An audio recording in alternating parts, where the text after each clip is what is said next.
Olá a todas, todos e todes.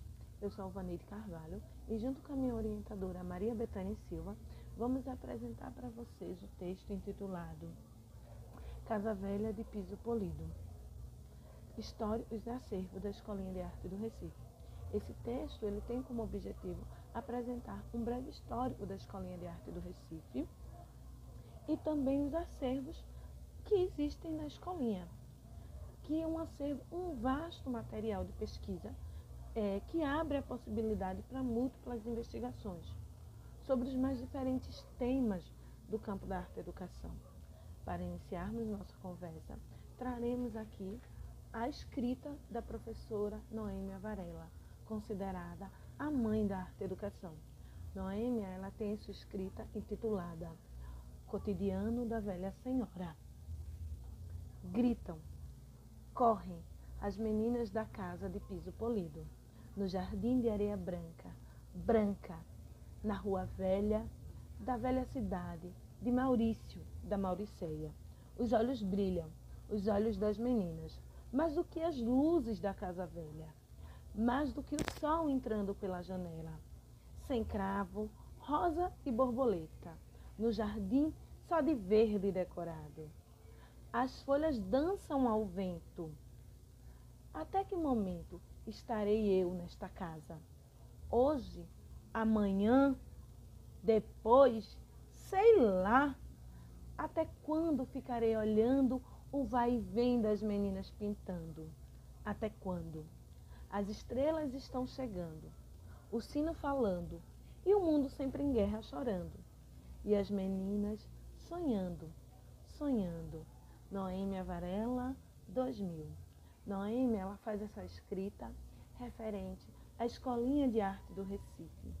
A Escolinha de Arte do Recife é um casarão velho do início do século, final do século XIX, início do século XX.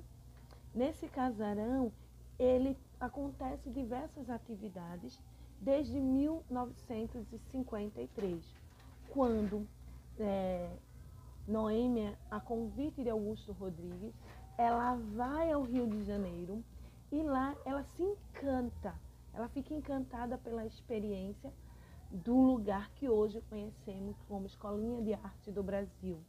E ela fica tão encantada que ela volta para Recife com esse encantamento e diz: a gente precisa. Aí, segundo Silva, Santos e Azevedo, durante uma reunião com 80 pessoas, entre artistas, médicos, educadores, psicólogos e outros profissionais, foi fundada a Escolinha de Arte do Recife, com o objetivo principal, onde seu objetivo principal era trabalhar as crianças, movendo-as e desenvolvendo nela a fluência e a flexibilidade, a intuição, e envolvendo também os educadores num processo criativo e na construção da totalidade e da unicidade harmônica, que contribui para o desenvolvimento individual e coletivo. Então, é com esse encantamento que Noêmia vai se juntar a esses arte-educadores e vai fundar, em 6 de março de 1953, a Escolinha de Arte do Recife.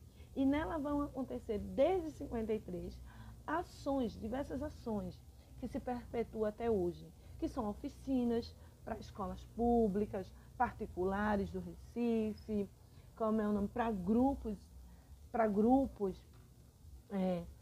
de estudos, formação de arte-educadores, cursos de férias, curso regular. E também, desde 1953, a escolinha ela vai salvaguardar alguns acervos. Esses acervos, eles contam e ajudam a narrar a história da arte-educação brasileira, pernambucana, nordestina, porque traz livros, como é o nome, documentos, fotografias, entre outros. Iniciamos falando do acervo bibliográfico, que é um acervo que conta com mais de 10.000 obras, entre livros, monografias, dissertações, tese. E essas obras elas vão nos ajudar tanto na área de arte, de educação, arte-educação, psicologia, filosofia, sociologia, entre outros. E em várias linguagens. São trabalhos escritos na língua portuguesa, na espanhola, francesa, no inglês, entre outros. E são trabalhos que muitas vezes a gente não encontra facilmente. Outro acervo é o acervo de objetos artísticos, que são amigos da escolinha, artistas amigos, né, que passaram pela escolinha e doam as suas obras de arte. E a gente tem aqui Zezinho de Tracunhaém, a gente tem também Maria Amélia, Ana das Carrancas, Noêmia Varela, a gente tem Guita Charife, Vitalino, obras do Alto do Moura, Tracunhaém, entre outros artistas. Outro acervo que eu considero muito importante é o da produção de desenhos dos estudantes. Então a gente tem um acervo de produção de desenho desde a década de 50. Então todos os estudantes que passaram por aqui, pela escolinha, a gente tem desenhos de produções artísticas de diversas técnicas, diversos materiais, diversas texturas. Isso ajuda a pensar como era o desenho da criança na década de 90, o que se desenhava na década de 80.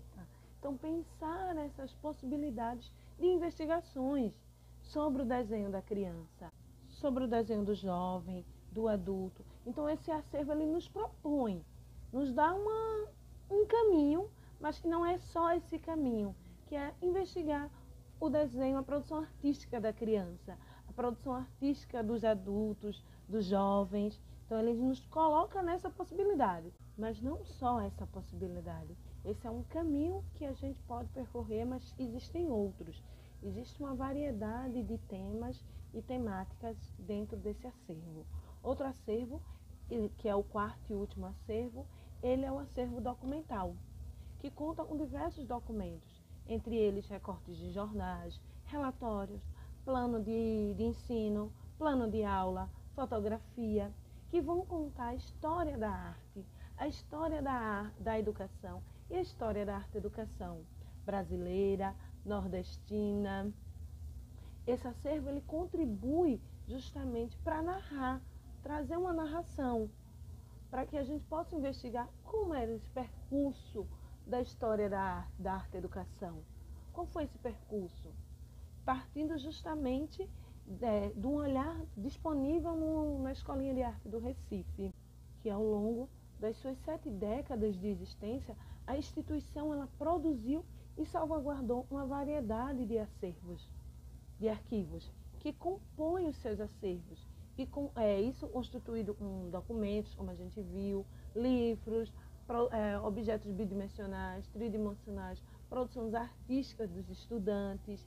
E esse acervo, ele contribui como uma fonte valiosa de pesquisa, pois ele evidencia, né, ele vai evidenciar justamente esses caminhos percorridos pela arte-educação brasileira. Com isso, o objetivo desse texto é justamente apresentar esses acervos, apresentar a escolinha, a história da escolinha de arte e contribuir para o não esquecimento, contribuir para a memória dessa instituição e também trazer à tona quais os acervos, quais os arquivos que tem aqui dentro.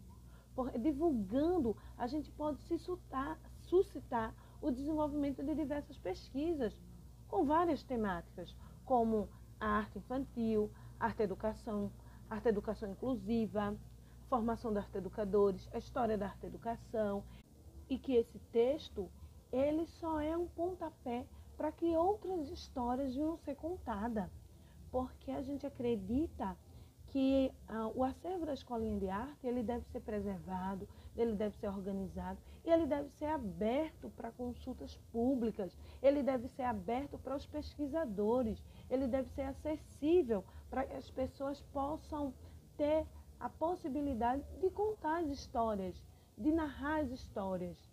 Da forma que quiser. Eu agradeço e estou disponível para responder sobre a Escolinha de Arte, para conversarmos sobre a Escolinha de Arte e seus acervos. Gratidão.